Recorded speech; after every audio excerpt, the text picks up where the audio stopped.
नमस्कार दोस्तों, जय माता दी। वर्ल्ड बेस्ट मैजिक में आपका हार्दिक स्वागत है। कैसे हैं आप सब? ये बताने के लिए कमेंट बॉक्स में जय माता दी जरूर लिखें। दोस्तों, दशा माता के व्रत में नल दमयंती की कहानी विशेष रूप से कही जाती है, जो बहुत ही लोकप्रिय है। इससे व्रत का संपूर्ण फल प्राप्त होता है। दोस्तों, नल दमयंती की कहानी इस प्रकार है। नल नाम का एक राजा था। वह प्रजा का पूरा ध्यान रखता था और प्रजा भी उसे बहुत मान देती थी। उसकी रानी का नाम दमयंती था और वह बहुत ही धार्मिक प्रवृत्ति की थी। उनके 2 पुत्र थे। एक बार रानी ने दशा माता का व्रत किया और 10 गांठों वाला कच्चे सूत का डोरा गले में पहना। राजा की नज़र उस डोरे पर पड़ी और उसे अच्छा नहीं लगा और उसने डोरे को तोड़कर फेंक दिया। इससे दशा माता क्रोधित हो गईं। कुछ ही समय बाद शत्रु राजा ने आक्रमण करके राजा नल को परास्त कर दिया और उनकी सारी धन संपत्ति पर अधिकार कर लिया। नल दमयंती और उनके पुत्र बेघर हो गए। पूरा घर इधर उधर भटकने लगा। कुछ ही समय में उनके वस्त्र मैले कुचैले हो गए और कई जगह से फट गए। भूख से बच्चे व्याकुल होने लगे। चलते चलते उन्हें एक बंजारों की टोली मिली। बंजारों ने दया करके बच्चों को खाना कपड़े वगैरह दे दिए। राजा ने निवेदन करके बच्चों को बंजारों के साथ छोड़ दिया ताकि वे सुरक्षित रहें। राजा नल ने उन्हें अपना परिचय नहीं दिया। राजा रानी आगे बढ़े। रास्ते में राजा की बहन का ससुराल वाला गांव आया। वे गांव के बाहर रुके और बहन को उनके आने की सूचना किसी से करवाई। बहन को उनके निर्धन होने की खबर लगी तो वे व्यस्त होने का बहाना करके वह खुद नहीं आई। उनके लिए खाना भिजवा दिया। राजा ने खाना खा लिया पर रानी ने नहीं खाया। उसे ढक कर जमीन पर गाड़ दिया। राजा रानी आगे बढ़ गए। चलते चलते एक परिवार के पास पहुँचे। वहाँ पता चला कि पास में गरीब लोगों को खाना खिलाया जा रहा है। राजा ने रानी से कहा कि तुम यहाँ विश्राम करो, मैं खाना लेकर आता हूँ। राजा पत्तल में खाना लेकर आ रहा था कि रास्ते में एक चील ने झपट्टा मारा तो सारा खाना गिर गया। राजा रानी भूखे ही रह गए। उनका मन खिन्न हो गया और वे आगे बढ़ गए।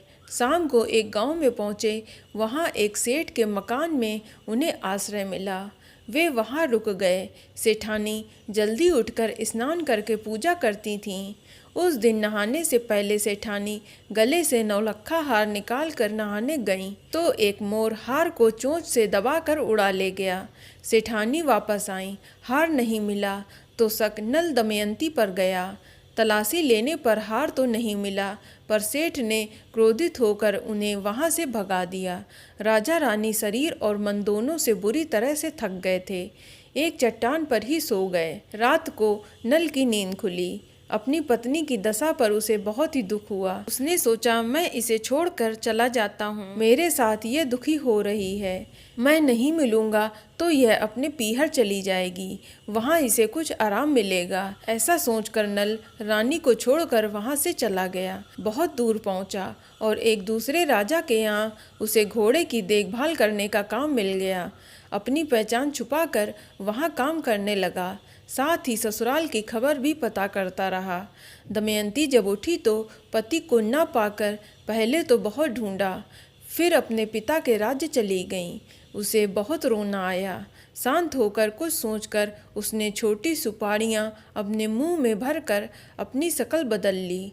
एक कुएं के पास बैठ गई। महल से दासियां कुएं पर पानी भरने आईं तो उनसे मदद मांगकर काम करने के लिए पिता के महल पहुंच गईं। उसकी रानी माता ने भी उसे नहीं पहचाना। उसे रात को तेल बाती का ध्यान रखने का काम दे दिया।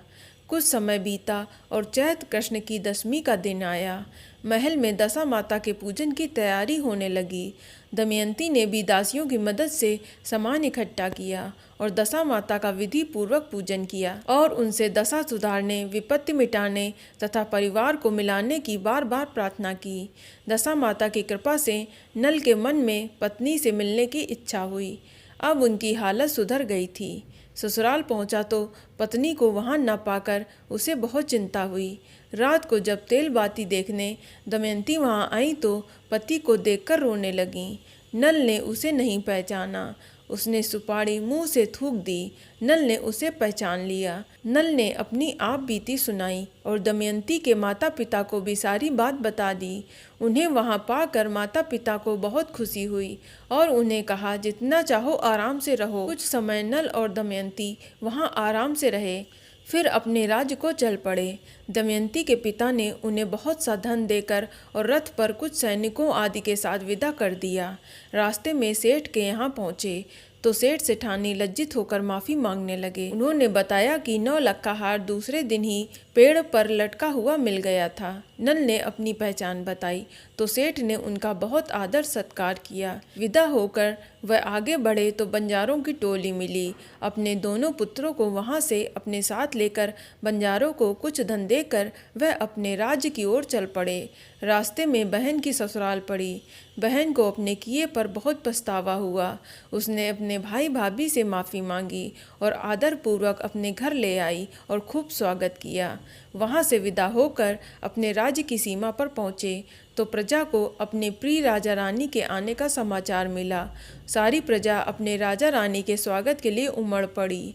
डर कर शत्रु राजा खुद ही वह राज्य छोड़कर चला गया। इस तरह से दशा माता की कृपा दृष्टि होने से राजा नल को उनका राज्य, महल, रानी और राजकुमार सब वापस मिल गए। बोलो दशा माता की जय।